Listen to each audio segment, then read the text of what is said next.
All right, how's everybody doing? Good, good. If you have a Bible, we're going to be in Genesis for the most part. Well, I'll jump around like I normally do, but if you don't have a Bible, I believe we still have some back there that you could borrow, and if you don't own one, you can keep. And we'll always get more. We are at the end of a series that's really about how we're going to reach our community.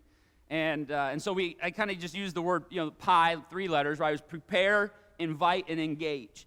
And what we believe is that if we do these things, that we will grow a great church, a church that invites people to hear the gospel, a church that engages the community, and a church that is ready and prepared for people when they come here.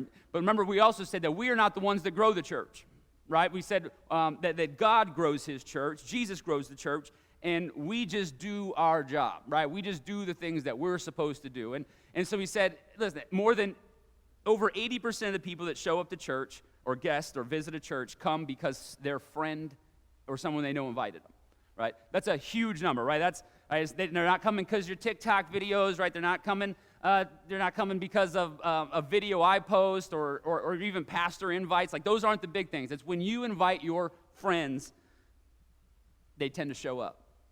And then we said we're going to engage our community. And we said that engaging the community is that we're not going to be a come and see event, right? The church isn't about come and see, but we're going and doing. We're going to go out. Remember, we said that, in fact, when Jesus was traveling throughout the land, that it was the community that was saying, go and see Jesus, come and see Jesus, and it was the disciples that were going and doing, right? And so we're going to be a church that goes and does, right?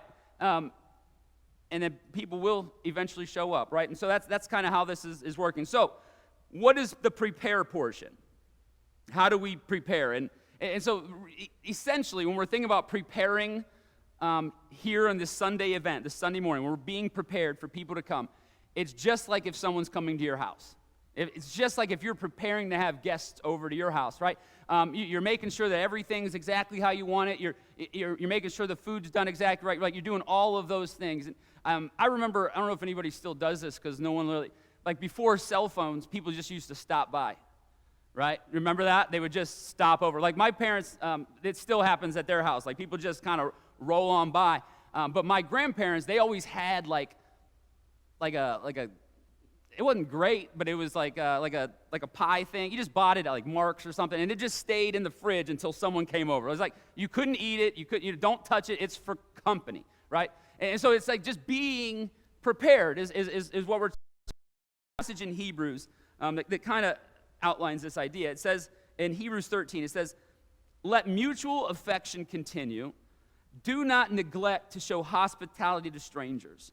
For by doing that, some have entertained angels without knowing it." And so we don't really use the term strangers, but guests, right? And we're supposed to be hospitable to our guests and make sure that they're taken care of. Now, there's a passage in Genesis 18 and 19. There's Genesis 19 is the famous Sodom and Gomorrah story, right? And it's been used for all kinds of evil things for our LGBTQ friends, right? But it's really about this juxtaposition between hospitality in 18 and in 19. So you can read 19 all you want. You can go read that if you want. But we're actually going to stick in 18 because it's about strangers that we're visiting. All right?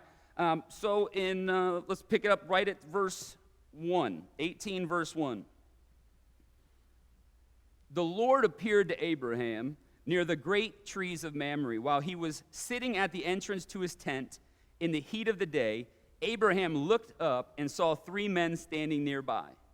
When he saw them, he hurried from the entrance of his tent to meet them and bowed low to the ground." And it's like, so what would it look like for us if we had that kind of intensity around greeting guests? And I don't mean like greeting guests, like mobbing them, right?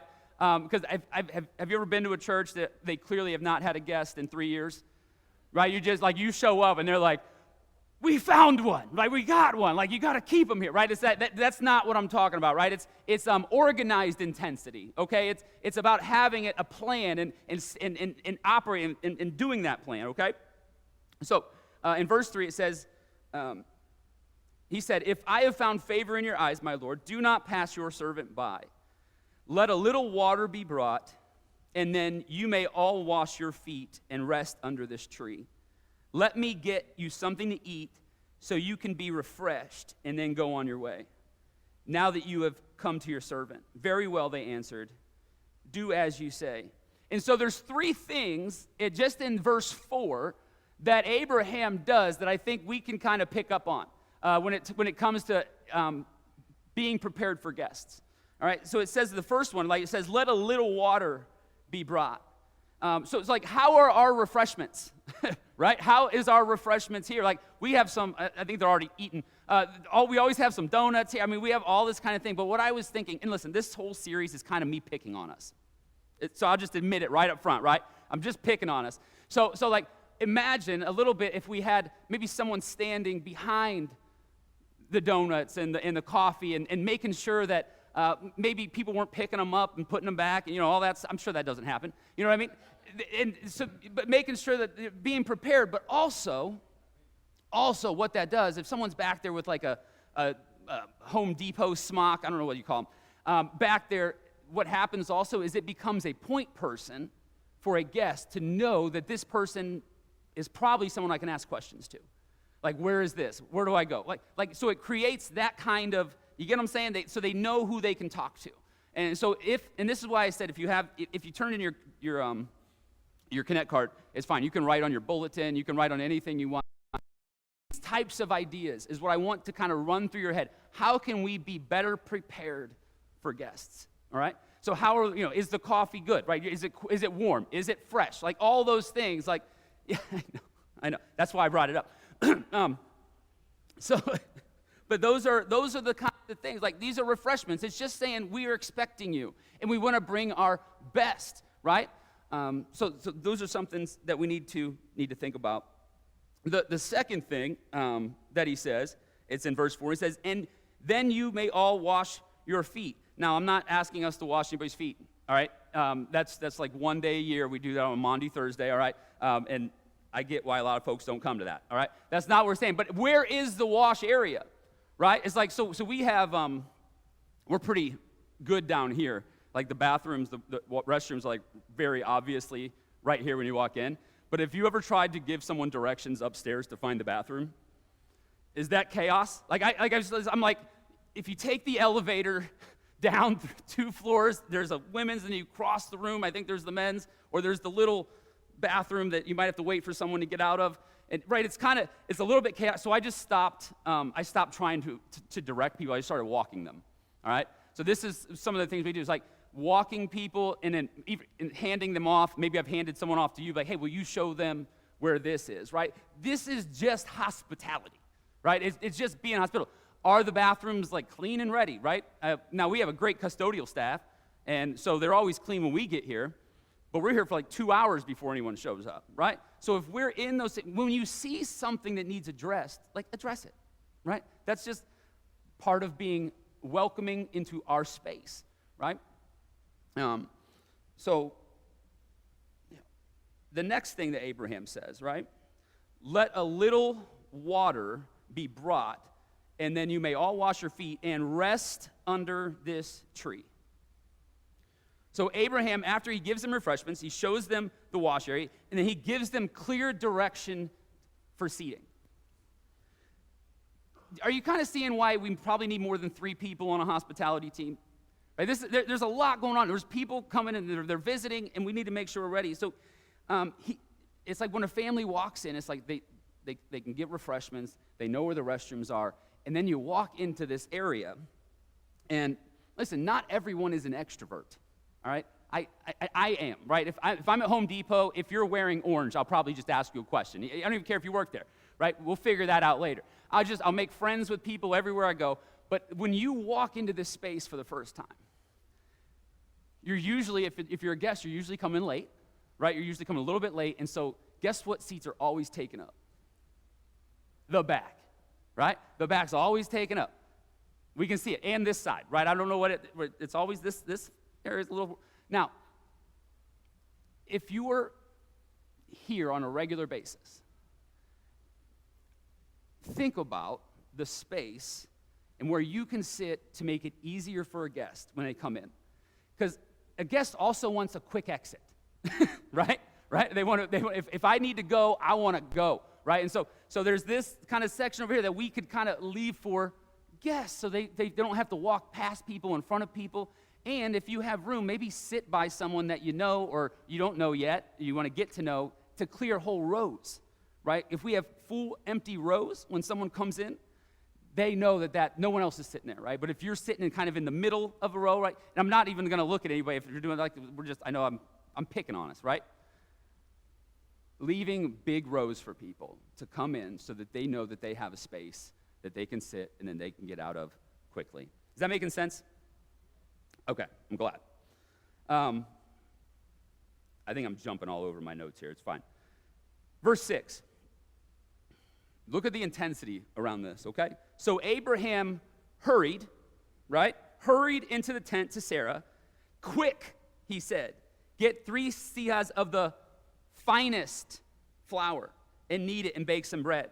Then he ran to the herd and selected a choice tender calf and gave it to a servant. Now, we can't make fillets for everybody every Sunday, all right? That's not what I'm saying. And he hurried to prepare it. Verse 8 says, he then brought some curds and milk and the calf that had been prepared and set these before them. Do you see the intensity around that, around the guests? Like they're hurrying. They're getting the best of everything they have. They're literally running around for these guests, doing everything they can to make them comfortable. And so we have to understand it is our job not to be comfortable, but to make others comfortable. Like, so sometimes we think that church is like about me. Ouch, right? It's like, but it's not. Like, we're here to go, right? We're here to engage the community. Like, this is kind of a base for us to move and to talk and to get a plan and to do all these things, to worship. But we want to make other people comfortable. Because listen, the sermons can be uncomfortable enough, right? So we don't want to make people uncomfortable before they even get there.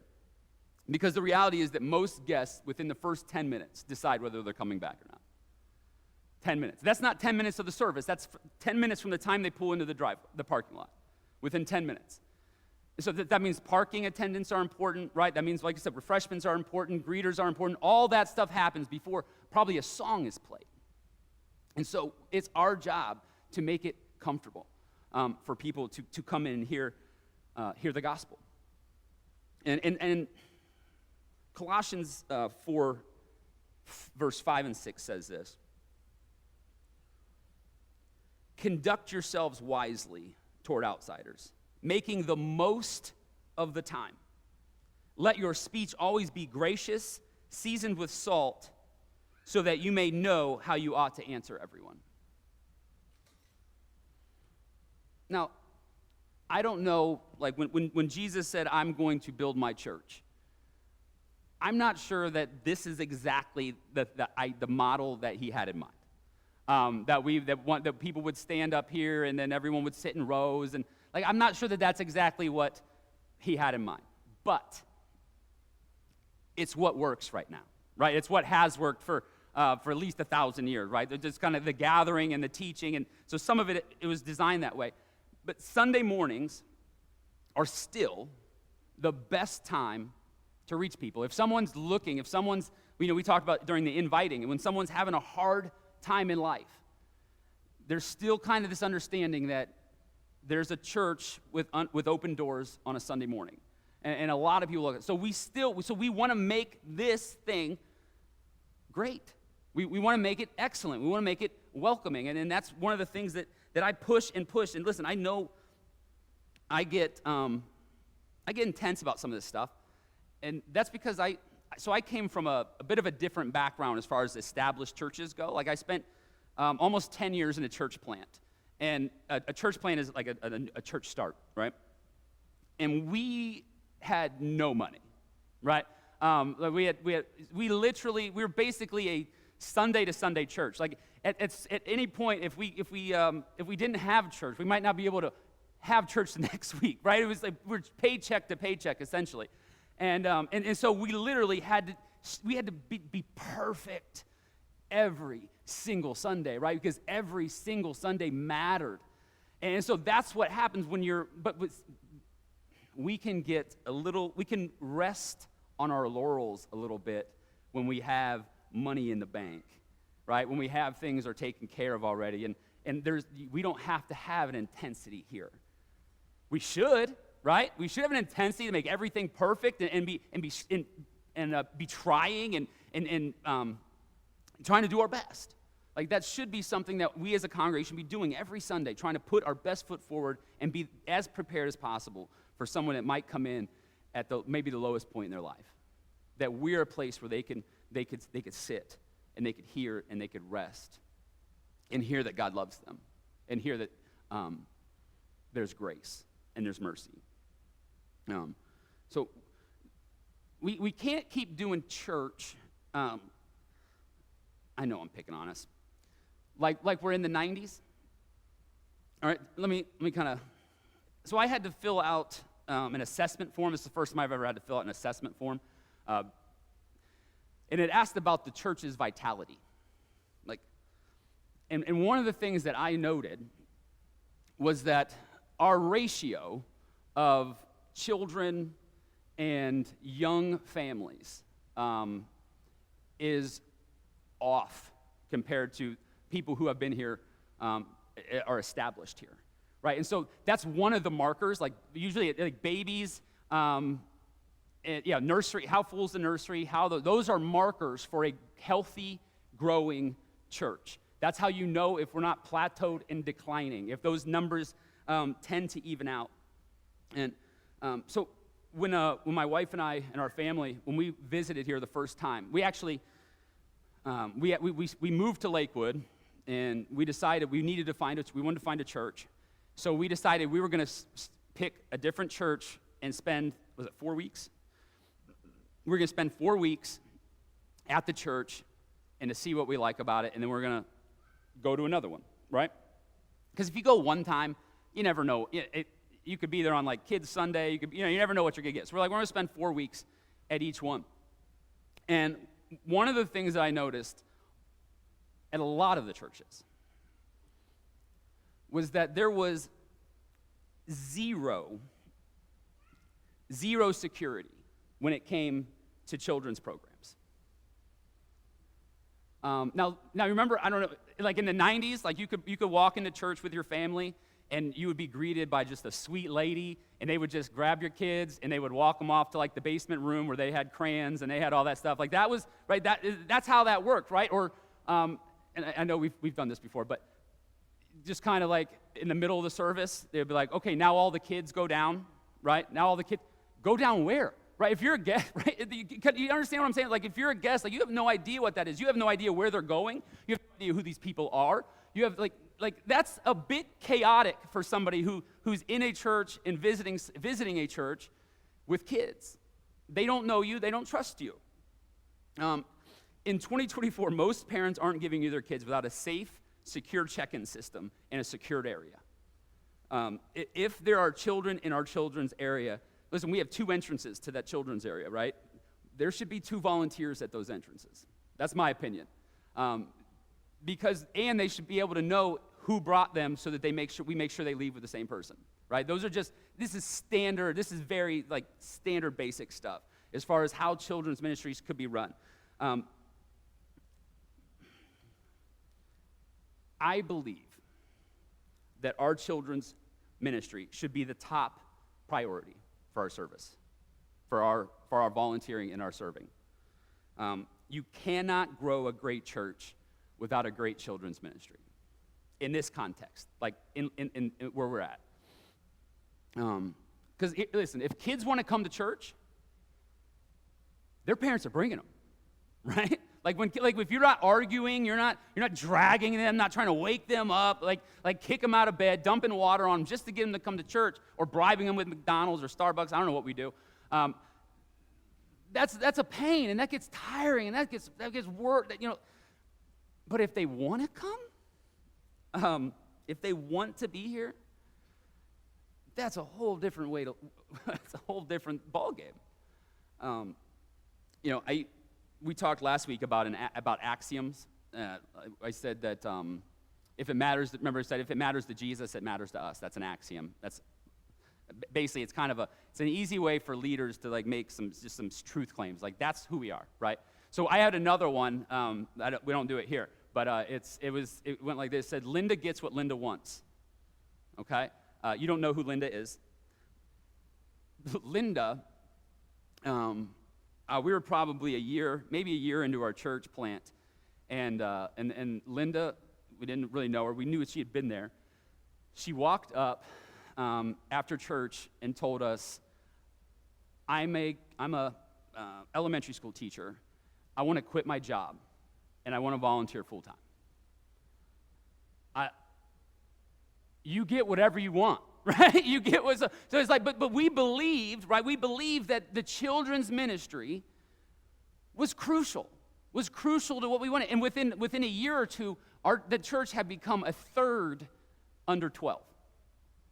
50 to 60 kids in a couple years because we put everything we had into it. Listen, we had no money, right? $3,000 in the bank at once. Like that was like, we're doing awesome. You know what I mean? Like that was how it was. So but anything we could do, we did. Listen, in Luke 18, verse 15, it says this: people were bringing even infants to him, Jesus, that he might touch them. And when the disciples saw it, they sternly ordered them not to do it. But Jesus called for them and said, let the children come to me, and do not stop them, for it is to such as these that the kingdom of God belongs. So we simply believed with our actions and our budget, that children mattered. And that was something that we pushed all the time. And so listen, think about it this way. Anybody ever taken kids to Disney World? Couple? Yeah. What's the temperature out there? You got to go during the summertime usually, right? Because you're out of school. It's hot, right? If you're a parent, it can be miserable, right? But for some reason, you still spend thousands of dollars to go on a plane, to fly to one of the hottest places in the country, stand in lines and sweat, right? Or you get to spend a bunch of money to sit down for a meal with Mickey and Belle, and Mickey can't really even eat. You know what I mean? Like we're doing all of these things, right? It's like, why? Because the kids want to, right? And so that's it. Like parents will put up with a lot of crap if their kids love something, you know? And so we begin there. That's my philosophy. We begin there. When kids fall in love with church and want to bring friends, parents have no problem doing that. In fact, they'll bend over backwards to do that. So, do you want to know the great part about being in an established church? The great thing is we have everything we need to do the things that we're called to do. This church has every asset it needs to do everything we're called to do. We're just not always doing it. There's in Luke 10, verse 2, it says, Jesus said to them, the harvest is plentiful, but the laborers are few. Therefore, ask the Lord of the harvest to send out laborers into his harvest. Do you know what this passage means? It means that we can't blame school sports, live streams, busy lives, and priorities, lack of priorities. We can only blame us. Anytime, listen, and that stuff, I get so irritated when people go, well, the kids just, they want to do other things, or they're doing this, or they don't want to make priorities. School sports, like, listen, people do what they want to do. And so if we have not, and listen, all throughout history, when Jesus was walking, listen, they flocked to him. So if people aren't showing up, if people aren't meeting Jesus here, it's because we're not representing him well enough. And so he says, listen, it's on us. It's on you. So what's the solution? Do we just more sign-up sheets? It's like, no one wants more sign-up sheets. Well, Jesus told us the solution, right? He said what? Ask the Lord of the harvest to send out laborers. So the answer is actually prayer. And it's like, how does that fix it? It's like, no, because here, it is very hard to pray for something that you're not willing to be a part of. Right? So when you begin to pray, I think James says it this way. In James 2, he says, if a brother or sister is naked and lacks daily food, and one of them says, go in peace, keep warm, and eat your fill, and yet does not supply them with their bodily needs, what good is that? Right? It's like, so it's very difficult to pray for something. He's like, you're going to pray for someone to have food, and you got food, and you're not giving them any? Like, that doesn't, like, who's doing that? You're not going to do that, right? So prayer transforms us. It's when we pray. It transforms us. And so here's my challenge. I'm going to ask for about 20 seconds a day from you. So if you have a phone or an alarm, can you set an alarm? You can do it right now. If you want to do it right now, you can do this. Set an alarm for 10:02. 10:02. AM or PM, whichever one you prefer. 10:02, right? Luke 10:2. And I'm going to give us three prayers. Three prayers that I want to challenge us to pray. The first one is, it's a prayer of invitation. I think I put it up here, right? Lord, show me someone you want me to invite to church this month. That's it. That's it. Like, that's less than 5 seconds, I think, right? Like, that's a quick one. It's very simple, and it's up to God, right? It's like, it's up to him. You show me. If you don't show me, you don't show me. But if you want to show me someone, I'm aware. I'm aware, and I'm praying about it, right? And your heart begins to get transformed by that because you're praying it every day.